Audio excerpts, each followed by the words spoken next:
우리 하나님의 말씀 보도록 하겠습니다. 우리 하나님의 말씀은 마태복음, 신약성경 마태복음 5장 1절부터 12절까지 있는 말씀입니다.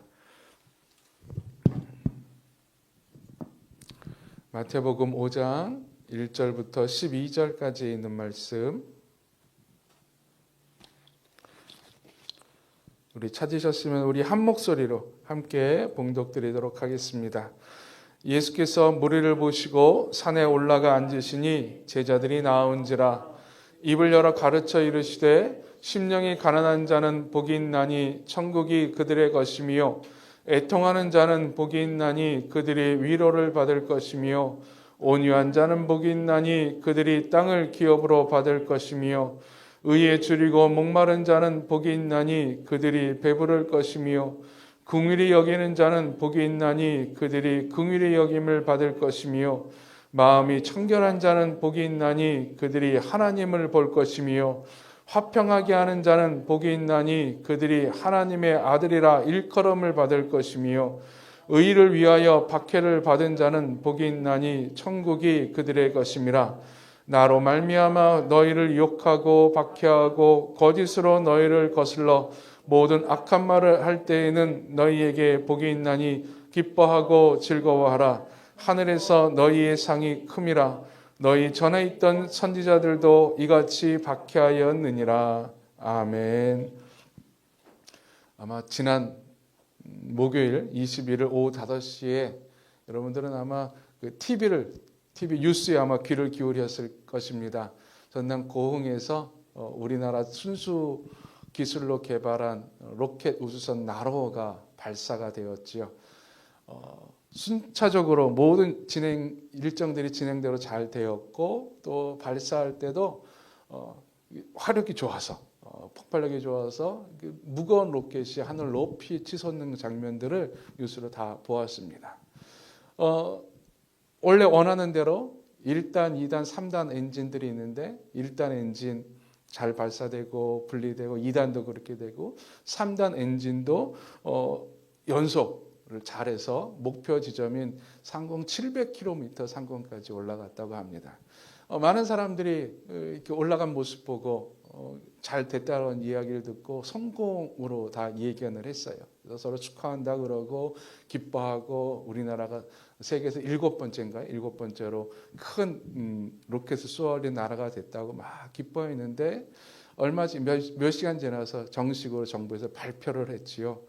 1단, 2단, 3단 다 잘 됐고 목표 지점 700km까지 올라갔는데, 마지막에 위성 모사체, 진짜 인공위성이 아니라 가짜 위성 모사체를 정상 궤도에 안착시키지 못했다라는 것입니다. 그 이유는 이 3단 엔진이 최소 몇 초간 이상 연소가 되고 추진을 해야 되는데 45초가 모자랐대요. 그러니까 45초 전에 꺼져서 위성 모사체가 정상 궤도에 안착하지 못하고 그냥 없어져 버리고 말았다고 합니다. 그래서 정부에서 내린 결론은 실패였습니다. 그러면서 한편으로는 그냥 700km 상공까지 쏘아 올린 건 대단한 일이야. 그래서 어떤 사람들은 절반의 성공이라고 이야기하지만 결과적으로는 실패지요. 46초가 부족해서, 1분도 채 되지 않는 시간이 부족해서 누리호 발사는 실패였습니다. 우리 인생이 그런 것 같아요. 모든 것이 다 완벽하고 잘 진행돼도 한순간의 부족함, 한순간의 실수가 그 인생을 결론짓습니다. 한 번 실수는 실패예요. 약간의 부족도 실패입니다. 저 요즘에 종종 뉴스에 나오는 수많은 인물들, 한 번의 실수, 한 번의 잘못된 모습으로 나락에 빠지는 사람들을 우리는 많이 보게 됩니다. 한 번의 음주운전으로 TV 불황관에서 사라지는 연예인들도 있어요. 사생활 논란으로, 또 사진 한 장으로 문매를 맞는 수많은 사람들이 있습니다. 그래서 우리들의 인생은 늘 살얼음판 같아요. 늘 조심해야 되고, 그리고 한 번의 실수나 한 번의 잘못도 용납되지 못하기 때문에 늘 항상 스스로도 조심하지만 늘 항상 주위 사람들을 매의 눈으로 바라봅니다. 혹시 저 사람 실수하지 않을까? 혹시 저 사람 잘못을 저지르지 않을까? 늘 매의 눈으로 바라보면서 지적을 합니다. 그래서 우리들이 갖고 있는 윤리적인 삶, 윤리적인 생활이라고 할 때는요, 실수하지 않는 사람이에요. 잘못을 저지르지 않는 사람입니다. 그래서 사람들은 윤리적인 사람이라고 칭송할 때는 실수를 다 덮으려고 그래요. 실수를 안 보이게 하려고 그러고요. 저 사람은 부정한 사람이야 라고 이야기하고 싶을 때는 그 사람의 실수를 막 부각을 합니다. 미국의 흑인 인권 운동가였던 마르틴 루터 킹 목사님, 노벨 평화상도 받고 전 세계적으로 평화 운동가의 상징 아닙니까? 근데 당시 미국에서는요, 마르틴 루터 킹 목사님을 향한 루머는 아니고 실제인데 그의 잘못을 막 부풀리는 일들이 있었습니다. 드러내는 일들이 있었어요. 이 킹 목사님임에도 불구하고 사생활이 조금 문란했었습니다. 그걸 FBI가 알아서 그걸 막 크게 대서특필했지요. 그래서 많은 사람들이 저 사람은 비윤리적인 사람이고 저 사람이 이야기하는 것은 믿을 수가 없어라고 하는 판단을 내리게 유도를 했었습니다. 예, 사람들은 그래요. 사회는 그래요. 한 번의 실수는 절대 용납되지 못합니다. 그러면 우리 하나님은 어떠실까? 우리 하나님도 우리의 실수나 잘못에 대해서 용납을 하지 못하실까? 아니면 어떤 평가를 내리실까요? 성경에 보면 하나님께서 우리에게 온전하라, 거룩하라 라고 명하시는 음성을 듣게 됩니다. 이 온전하다, 거룩하다 라고 하는 표현은 쉽게 생각하면 완벽하다라고 하는 표현과 거의 동일시 됩니다. 그러기에 우리는 쉽게 생각하면 어떤 의미에서 하나님 앞에 어떤 조금의 실수도 조금의 잘못도 용납되지 않는다라고 생각해요. 하나님께서 대제사장이 입는 옷을 이렇게 만들어 주셨는데, 보여주셨는데요. 제사장의 겉옷에 보면 재미있는 게 치마 끝단에 방울들이 달려 있습니다. 그래서 걸을 때마다 딸랑딸랑 소리가 나게 되어 있어요. 그 방울을 단 이유가 여러 가지 이유가 있지만 그 중에 한 이유가 이 대제사장이 하나님 지성소에 1년에 한 번 들어가는데 그 들어갈 때에 그 대제사장의 조그마한 실수, 잘못, 죄악이 있으면 그 자리에서 하나님을 뵙지 못하고 죽게 됩니다. 그러면 밖에 있었던 사람들이, 제사장들이 이 방울 소리, 제사장이 계속 움직이면 방울 소리가 나잖아요. 움직이지 않고 방울 소리가 안 들리면 우리 제사장 끝났구나 하면서 들어갈 때에 이제 발에 줄을 매다는데 그 줄을 이제 끈다는 거예요. 그만큼 하나님 앞에 조그만 실수도 잘못도 용납되지 않는다라고 우리는 생각을 합니다. 또 그렇게 받아들여요. 조금이라도 흠이 있으면 부정한 것이 되고 또 버림받게 됩니다. 구약 성경에 보면 정결예라고 있어요. 깨끗하게 하는 것, 쉽게 말해서 온전하게 하는, 거룩하게 하는 예법이 있는데 당시 사람들이 즐겨 사용하던 그릇이 질그릇이었습니다. 소위 말해서 흙그릇이에요. 근데 그 흙그릇은 조그만 부정한 것이 닿기만 하더라도, 부정한 것을 담았다 치면은 그 흙그릇은 과감하게 버리게 됩니다. 실생활에 참 많이 쓰는, 일반 생활에 참 많이 쓰는 그릇임에도 불구하고 부정한 것을 담았다라고 하는, 부정한 것이 닿았다라고 하는 이유 하나 때문에 그 그릇을 과감하게 깨트려야 됩니다. 버려야 됩니다. 하나님도 우리의 잘못을, 우리의 조그만 실수를 용납하지 아니하시는구나. 하나님도 우리의 완벽함을 원하시는구나. 근데 우리 하나님은 우리의 완벽을 요구하시는 분이 아니라는 것입니다. 우리의 실수로, 우리의 잘못으로 우리를 평가하거나 판단하지 않는 분이라고 하는 거예요. 다윗이 하나님 앞에 진짜 열심히 하나님을 섬겼고 하나님 앞에 부족함이 없는 자로서 왕까지 되었습니다. 근데 그가 노년에 잘못된 행동을 함으로 말미암아 그만 사람도 죽이고 이웃의 여인을 취하는, 아내를 취하는 십계명을 어기는 죄를 짓게 됩니다. 실수가 있지요. 금이 갔습니다. 그러면 버림받아야 됨에도 불구하고 하나님께서는 그 다윗을 평가하실 때 하나님 마음에 맞는 자, 예전 성경으로 따지면 하나님 마음에 합한 자라고 하는 평가를 내리십니다. 실수가 있음에도 불구하고, 잘못이 있음에도 불구하고 하나님은 다윗을 받아주십니다. 요한일서 1장 9절에 보면은 이런 하나님의 말씀이 있습니다. 만일 우리가 우리 죄를 자백하면 그는 미쁘시고 의로우사 우리 죄를 사하시며 우리를 모든 불의에서 깨끗하게 하실 것이요. 아멘. 만일 우리가 우리 죄를 자백하면, 즉 우리가 실수를 하고 잘못을 저질렀다 할지라도 우리가 그 죄를 하나님 앞에 자백하면, 고백하면 하나님께서 우리의 죄를 씻어주신다고 하는 거예요. 깨끗게 하여 주신다, 온전케 하여 주신다, 거룩하게 하여 주신다, 정결하게 하여 주신다라고 하는 말씀입니다. 즉 하나님은 우리의 잘못과 실수로 우리를 평가하지 아니하십니다. 즉 하나님께서 원하시는 사람, 주님께서 원하시는 자는 완벽한 자가 아니라 그 잘못을 회개하는 자요, 하나님께서 원하는 윤리적인 그 계명을 지키고자, 그 삶을 살고자 애쓰는 자라고 하는 거예요.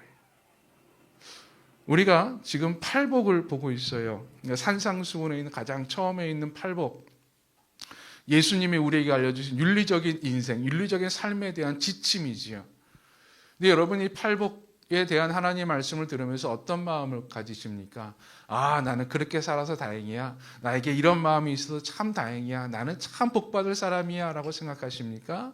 아니면 야, 나에게는 이런 부족함이 있구나, 나는 이런 연약함이 있고 나는 이렇게 살지 못하는구나 라고 혹시 마음에 찔림을 받으셨습니까? 아마 많은 분들이 마음에 찔림을 받으셨을 거예요. 그러면 우리는 예수님의 복을 받지 못하고 하나님으로부터 버림받는, 하나님께서 원하는 삶을 살지 못하니 버림받은 자가 되겠지요. 그런 자일까요? 아니요. 예수님께서 원하시는 것은 그러한 윤리적인 삶의 어떤 목표를 두고 목적을 두고 그대로 살아가고자 애쓰는 자입니다. 완벽하게 그렇게 살아가는 자가 아니라 그렇게 살려고 애쓰는 자. 우리는 그런 자인 줄로 믿습니다.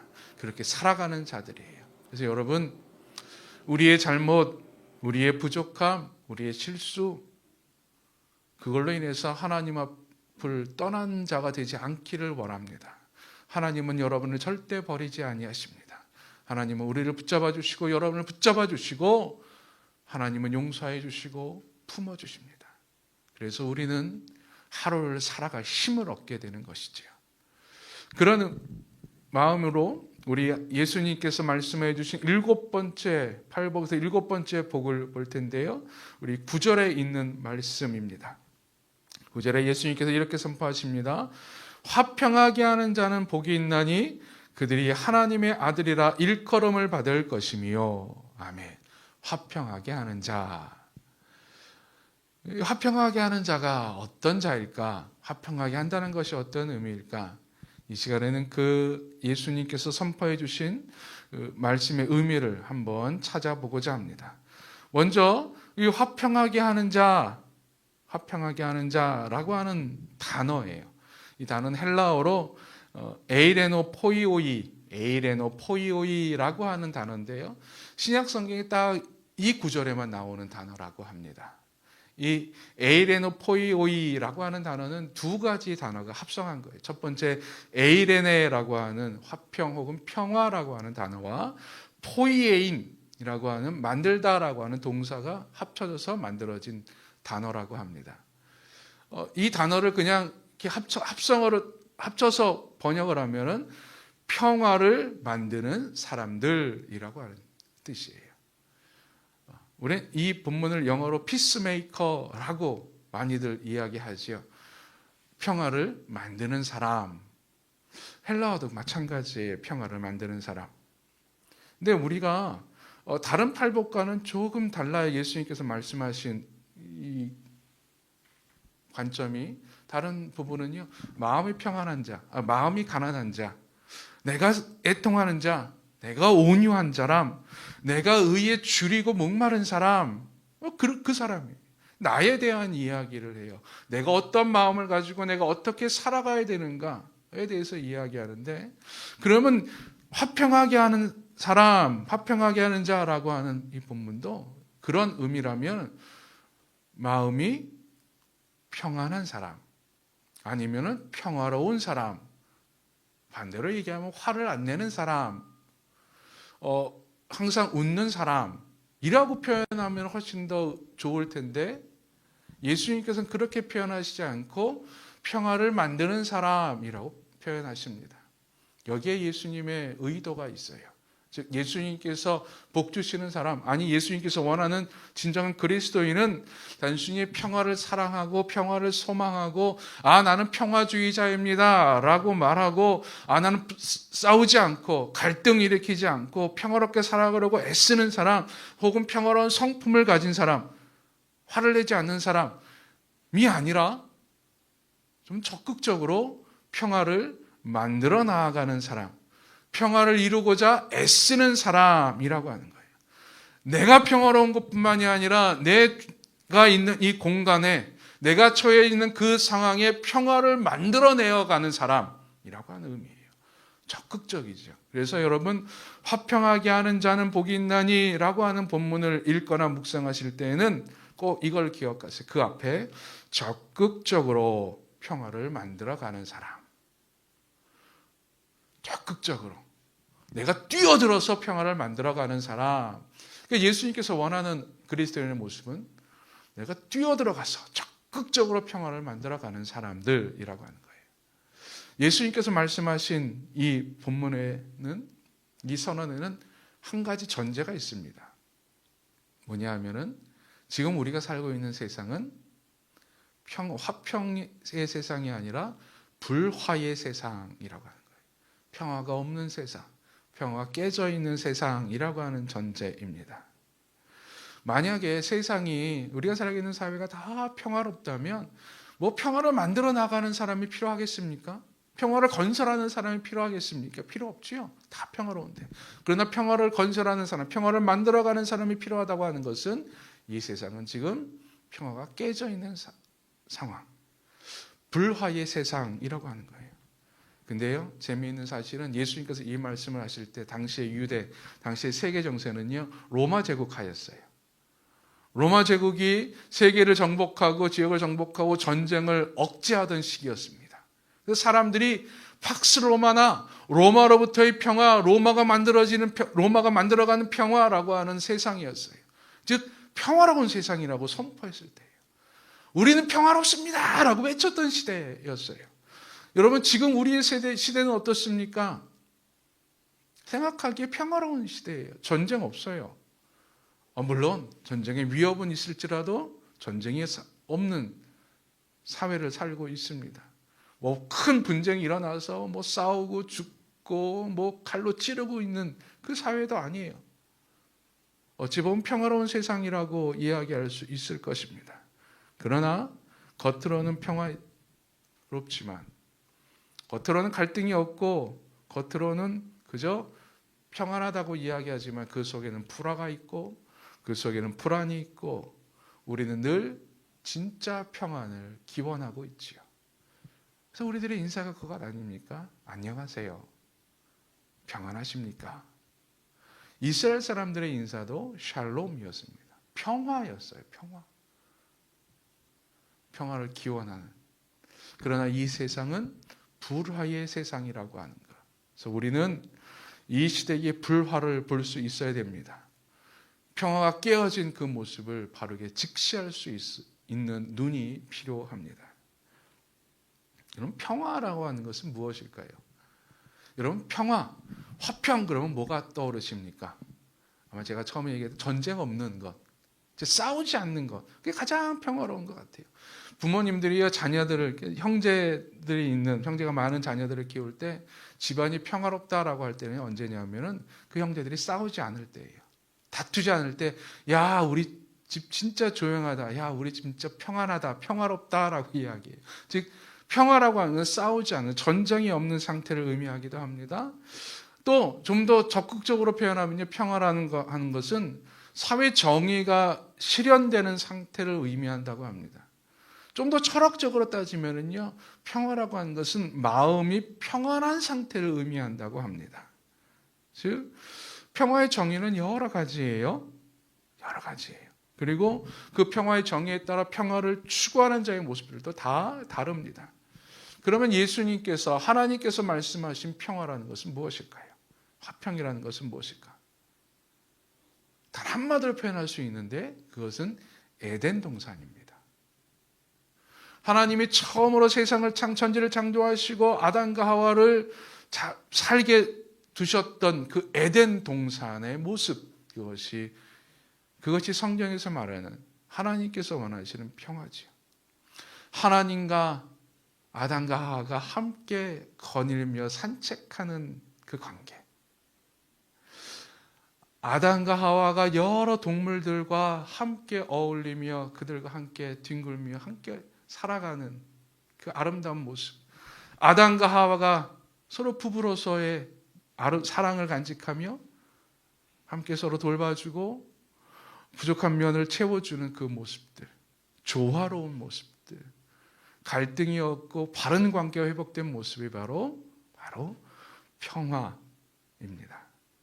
그래서 하나님의 뜻이 실현되고 하나님의 정의와 사랑의 관계가 실현된 상태라고 좀 풀어서 이야기할 수 있을 거예요. 즉 화평하게 하는 자, 평화를 만들어가는 자라고 하는 것은 바로 이것을 만들어가는 사람들을 말합니다. 전쟁이 없는 상태를 만들어가는 자가 아니라 하나님과 올바른 관계, 하나님께서 원하시는 참된 하나님의 사랑이 선포되어지고 사랑이 막 널리 퍼져 있는 그 상태를 만들어가는 사람, 이것이 바로 평화를 만들어가는 사람이라고 하는 거예요. 여기서 이제 한 걸음 더 나아갑니다. 이제 평화를 만들어가는 사람들이니까 무엇으로 평화를 만들어갈 수 있을까? 무엇으로? 얼마 전에 10월 1일이 국군의 날이었죠. 그래서 올해 국군의 날 행사를 했는데 오늘 국군의 날 행사가 특히 특별했었다 그래요.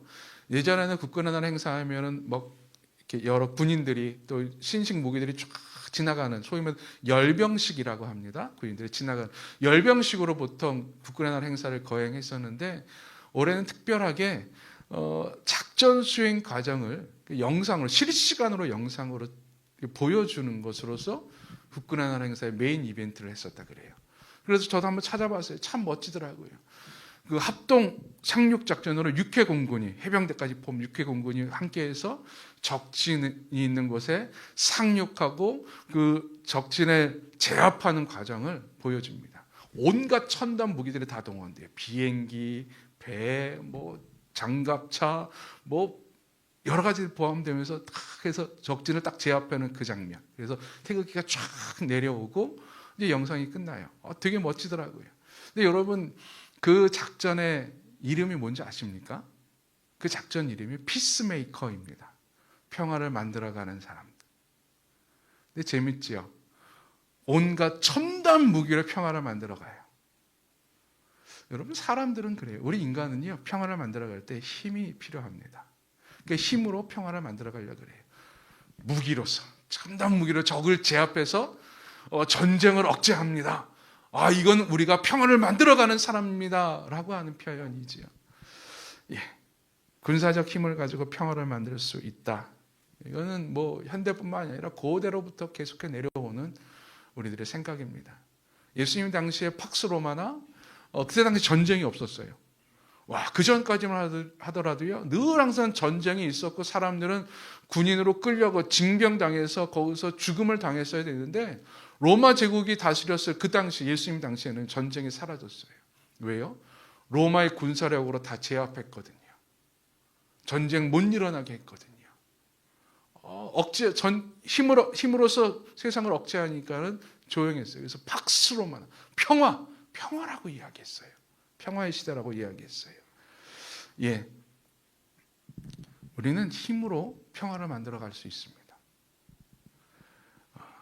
또 어떤 이들은요 철학으로 평화를 만들어갈 수 있다 그래요. 내 마음의 불안함, 모든 것이 다 헛것입니다. 모든 것이 다 필요 없습니다. 다 우리의 욕심에서 기인된 일이니 욕심 부리지 마세요. 평화롭습니다. 그렇죠? 철학과 이념으로 평화를 만들어갑니다. 어떤 사람들은 과학으로 평화를 만들어가기도 합니다. 어떤 사람들은 물질로 혹은 정치로 평화를 만들어가고자 합니다. 요즘에는 여러분 직업 중에 분쟁 해결하는 직업들이 참 많아요. 그럼 분쟁을 해결하는 평화를 만들어가는 사람들이에요. 예, 직업으로 평화를 만들어가기도 해요. 변호사, 노무사, 분쟁 해결사, 여러 가지 사람들이 종류의 직업들이 있어서 평화를 만들어가기도 합니다. 우리는 힘을 길러야 되고, 우리는 어떤 철학을 가꿔야 되고, 이념을 만들어야 되고, 어떤 직업적으로 평화를 만들어 가야 될까요? 그런 특별한 사람들만 평화를 만들어 가는 사람일까요? 예수님께서 원하시는 평화를 만들어 가는 사람들이 갖고 있는 도구, 예수님께서 사용하셨던 도구는 무엇이었을까? 두 가지가 있습니다. 첫 번째, 예수님이 이용하신 평화의 도구는 바로 하나님의 힘이었습니다. 하나님의 능력이지요. 인간의 힘은 우월감입니다. 인간의 힘은 억제력입니다. 제압입니다. 그러나 하나님의 힘은 하나님의 사랑과 자비와 긍휼의 모습입니다. 이걸 한마디로 표현하면 헤세드라고 표현할 수 있을 것입니다. 즉 하나님의 헤세드로서 하나님의 사랑으로서 평화를 만들어 가셨어요. 당시에 이스라엘에는 의인과 죄인으로 구분되어 있어갔고요. 그들 사이에 불화가 있었어요. 서로 싸우고 있었습니다. 갈등이 있었습니다. 거기에 예수님은 하나님의 사랑으로서 하나님의 사랑의 힘으로 그들에게 다가가서 그 불화를 평화로 만들어 가셨어요. 당시의 사람들은 사탄의 노예가 되어서 죄의 노예가 되어서 또한 악한 영의 노예가 되어서 몸이 망가지고 마음이 망가져 있었어요. 그때 예수님께서는 그들을 찾아가 주셔서 하나님의 능력으로 사탄의 권력에 빠져 있는 자들을 해방시켜 주셨고 육신이 망가져 있는 자들을 곧 치유해 주셔서 온전함으로 바꾸어 주셨어요. 예수님께서 사용하셨던 것은 바로 하나님의 능력이었습니다. 사랑. 또 예수님께서 사용하셨던 두 번째 평화의 도구가 있는데요. 그것은 십자가였습니다. 십자가. 죄로 인해 하나님과의 관계가 틀어진 인간과 하나님의 사이를 예수님은 십자가의 사역을 통해서 하나님과 나와의 관계를 회복시켜 주셨어요. 여러분 지금 우리가 하나님께 예배할 수 있는 가장 큰 이유가 뭔지 아십니까? 바로 예수 그리스도의 십자가 때문인 줄로 믿습니다. 회복시켜 주신 거예요. 갈등의 관계를 회복시켜 주셨어요. 당시에 이스라엘 유대인과 이방인들은 율법이라는 것으로 인해서 서로 갈등하고 있었습니다. 서로 나뉘어져 있었어요. 성경에 보면 막힌 담이 있었다라고 이야기합니다. 그러나 예수님은 십자가의 복음으로 말미암아 유대인이나 이방인이나 상관없이 다 십자가의 복음으로 말미암아 구원받게 해주셨어요. 서로 갈등이 사라지고 막힌 담이 무너졌던 것이지요. 예수님의 십자가. 즉 우리가 사용해야 될 것, 우리가 평화를 만들어가는 사람으로서 우리가 가져야 될 것들은 바로 이겁니다. 하나님의 능력이요 예수 그리스도의 십자가입니다. 그걸 가지고 세상이 나아가는 거예요. 그걸 가지고 평화를 만들어가는 거예요. 여러분 이 두 가지 있으십니까? 하나님의 힘이, 하나님의 능력이 여러분에게 있습니까? 그 사랑이 나에게 느껴지고 그 사랑을 내가 품고 있습니까? 여러분 예수 그리스도의 십자가가 여러분에게 있습니까? 그 복음의 능력이 나의 삶 가운데 있습니까? 그것이 있다면 우린 이제 나아가야 됩니다. 불화의 사회로. 평화가 깨어진 그 사회 가운데 우리는 하나님의 힘과 예수의 십자가를 가지고 나아가야 될 줄로 믿습니다. 여러분 우리가 나아가야 될 곳이 어디입니까? 저 미얀마 지금 막 내전으로 지금 혼란 가운데 있죠. 전쟁에 있는 상태. 미얀마로 갈까요? 아프가니스탄 지금 탈레반이 정권을 장악해서 완전히 해외 뉴스를 보니까는 소위 말해서 개판이라 그러더라고요. 테러리스트가 경찰서장이 되고 여인들을 잡고 어린아이들을 잡고 분쟁이 일어나는 그곳에 우리가 찾아가야 될까요? 그러지 않으면 우리 평화를 만들어가는 자가 아닐까요? 여러분 평화를 만들어가는 자들은요 그쪽으로 멀리 가 있는 자들, 여러분 분쟁을 찾아가서 그 분쟁을 해결하는 자들뿐만이 아니라 우리 안에 있는 불화의 모습을 보고 그곳에서 평화를 선포하는 자들입니다. 먼저 하나님과 불화를 겪고 있는 자들이 있습니다. 하나님과의 관계가 깨어짐으로 말미암아 하나님을 멀리하고 하나님을 떠나고 하나님을 부정하고 하나님을 알지 못하는 수많은 불화의 사회 가운데 살아가고 있는 자들이 있어요. 그들 가운데 가서 평안을 만들어가는 거예요. 무엇으로? 십자가의 복음으로. 저는 여러분이 그러한 자들 되기를 간절히 축원드립니다. 그래서 내 주위에 내 곁에 지금 하나님과의 불화를 겪고 있는 자가 보이거든 하나님이 지금 여기서 평화를 만들려고 그러시는구나 라고 깨닫고 평화를 만들어 나가시기 바랍니다. 물론 안 될 수도 있어요. 물론 그 사람이 안 받아들일 수도 있어요.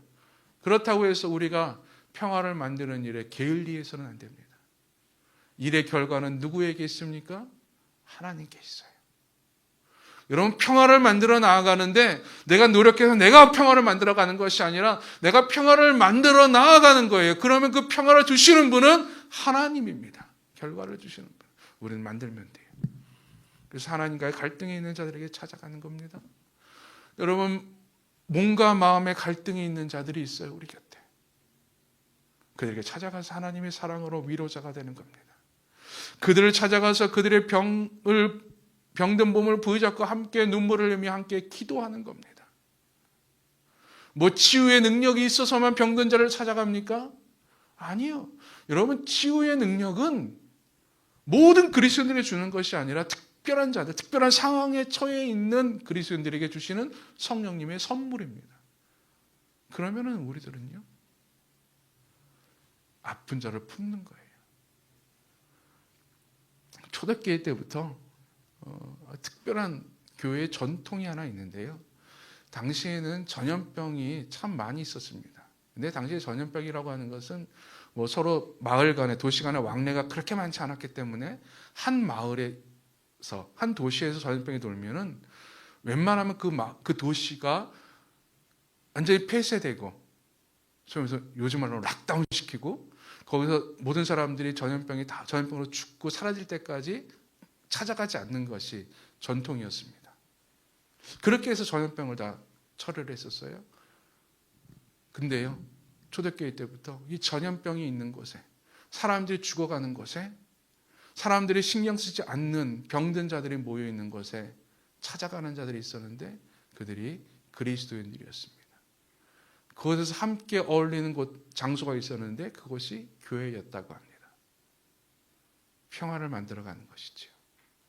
죽는 자들에게 찾아가서, 고통자들에게 찾아가서 하나님의 사랑으로 위로를 전하고 복음으로 그들을 축복하는 것이에요. 여러분, 참 멋지지 않습니까? 참 멋지지 않습니까? 우리가 해야 될 일은 내 힘으로 어떤 평화를 만들어가서 어떤 것을 열매를 맺는 것이 아니라 하나님께서 보여주신 불화의 사회 가운데 찾아가는 거예요. 불화의 사람에게 찾아가서, 갈등이 있는 사람에게 찾아가서 하나님의 사랑을 전해주는 거예요. 내 눈에 보이는 곳에, 내 마음에 감동이 되는 곳에. 여러분, 화평하게 하는 자가 되기를 간절히 축원드립니다. 그럴 때에 우리는 하나님의 자녀라고 하는 복을 얻게 됩니다. 인정을 받게 되고 하나님과의 더 특별한 관계 가운데 우리는 살아가게 되는 것이지요. 하나님이 보여주신 갈등이 있고 무너져 있는 곳은 어디입니까? 여러분, 그곳을 위해 평화를 만들어 나가는 기도자로 설 수 있기를 바랍니다. 평화를 만들어 나가는 하나님의 도구로 사용되기를 간절히 축원드립니다. 복음이 전해질 때까지 증인된 삶을 결코 쉬지 않으리. 땅끝까지 복음이 전해질 때까지